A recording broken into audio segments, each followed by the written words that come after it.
ஸ்ரீலங்காவின் வரலாறு ஒரு இன மதத்துக்கு மாத்திரம் சொந்தமானது என தீர்மானிக்க வேண்டாம் எனவும், அப்படியானால் இந்நாட்டில் தேசிய ஒருமைப்பாட்டை நினைத்து கூட பார்க்க முடியாது எனவும் மனோ கணேசன் குறிப்பிட்டுள்ளார். சபாநாயகர் கருஜே சூரிய தலைமையில் தொல்பொருள் ஆராய்ச்சி திணைக்கள பணிப்பாளர் நாயகம் பேராசிரியர் மண்டாவெலவும் பங்கேற்ற மத நல்லிணக்க தெரிவுக்குழு கூட்டத்தின் போது தேசிய ஒருமைப்பாடு, அரசக்கர்ம மொழிகள், சமூக மேம்பாடு, இந்து சமய விவகார அமைச்சர் மனோ கணேசன் இந்த விடயத்தை குறிப்பிட்டுள்ளார்.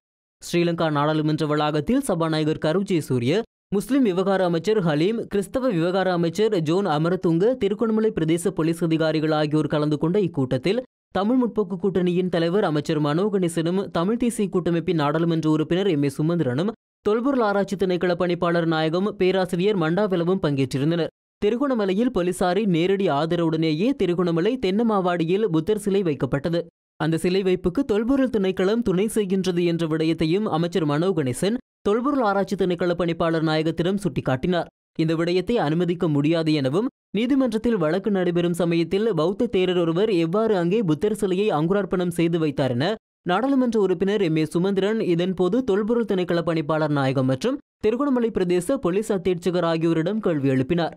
இதற்கு பதிலளித்த தொல்பொருள் திணைக்கள பணிப்பாளர் நாயகம் மற்றும் திருகோணமலை பிரதேச போலீஸ் அத்தீட்சகர் ஆகியோர் இது தொடர்பில் ஆராய்ந்து பார்ப்பதாக தெரிவித்தனர்.